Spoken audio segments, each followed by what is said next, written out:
Hi, it's Debbie Williams here, and today I'm going to talk about addicted to shopping. I've had a couple of emails from people who've said that whenever I go out, I have to buy things and things that I don't necessarily need. And I've got one lady who is addicted to going into health food shops and buying the latest vitamin because she fears that she's actually not getting the nutrients. So the latest thing that's advertised, she's a marketer's dream because they say, oh, you need this particular thing. She says, oh yes, I do. And she's spending like £40–50 a week at the health food shops. And one of the things that I would do if I was working with her one-to-one is to have a look at her beliefs that are firing this up. And on the link below, I'll link it to a page on one of my websites of negative thoughts and how to break those thoughts down, because obviously this thought isn't a positive one. It's not necessarily doing her good long term. And one of the first questions is, is this thought true? Am I missing all these micronutrients?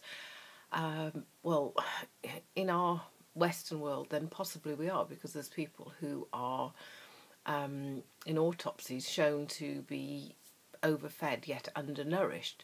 And any client that I work with eating disorders, I always recommend that they get some sort of a green powder or something that's been freeze dried, where there's nutrients in there that we haven't yet even discovered, but they've been preserved in a way that our body can absorb them, and to just have that and nothing else, and maybe have that once, twice a week, and think, oh, this is like grass and it's my medicine, and steer clear of all these expensively packaged vitamins and chemically produced sort of stuff that's out there that's very, very expensive, and these tiny little micronutrients that are blown up to be, oh, you need this and this.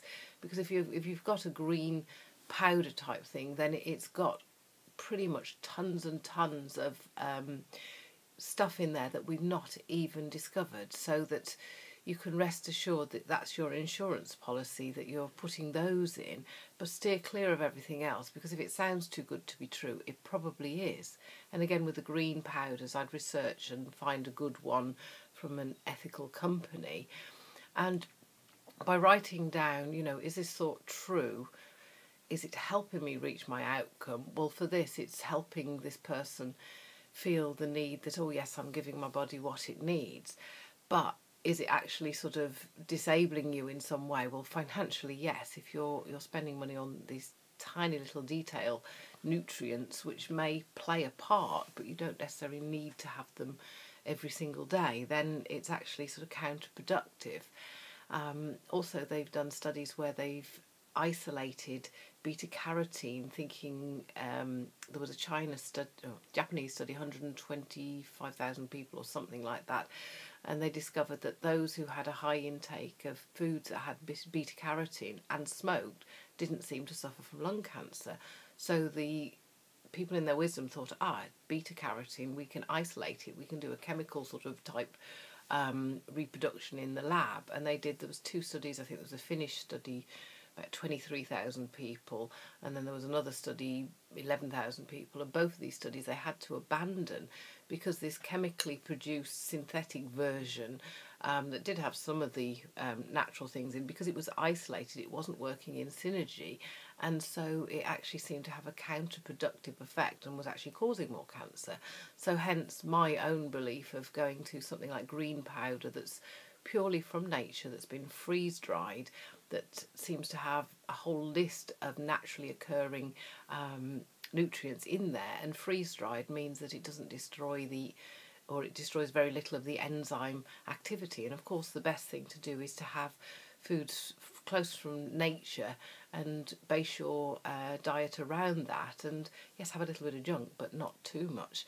So by writing down a list of, is this true? Is it helping me reach my outcome? Is there a better way that I can reach my outcome than doing this? We'll start to undo some of that beliefs.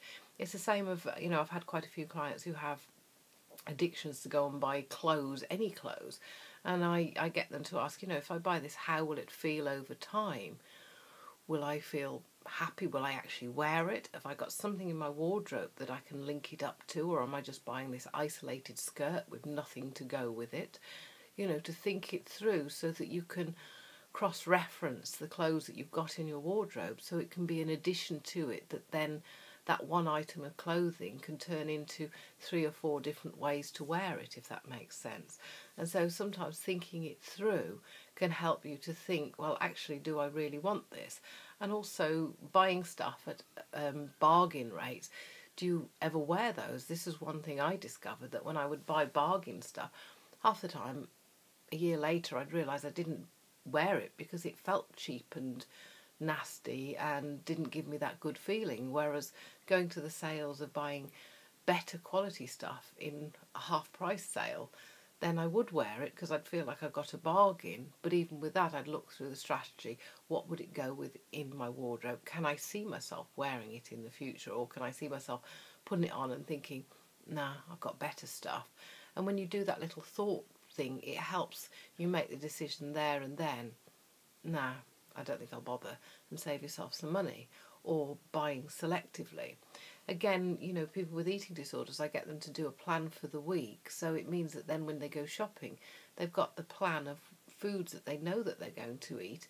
And it also can help save money, because how many people go to the supermarket with a half concocted list, and then they're tempted by every bargain on every corner, and they buy so much food which tends to go off in the back of the cupboards or in the fridge before they get a chance to eat it. So having a structure and having a plan in advance will help you to break through any patterns that you've got and to have a structure about it. And again, if you have an addictive nature, then turn that addiction to succeeding in something that's worthwhile rather than something that actually damages you, if that makes sense. Okay, I hope this has helped. And again, just being almost obsessive about this question, what do I need to learn to move on? What do I need to learn to make my life better? Will help your mind to go on a search for solutions and help you to move forward and to leave the old addictive pattern behind. But please go to the links and run through the negative thought exercise on some of the beliefs that you have that is driving this addiction, and it will start to give you back some control, as will some of my hypnosis, whether it's freebie ones or, you know, any of the paid ones, the self-esteem one, the confidence one, because you want to get the good feelings from legitimate sources that allow you to feel good over time. Okay, great talking to you today. Bye now.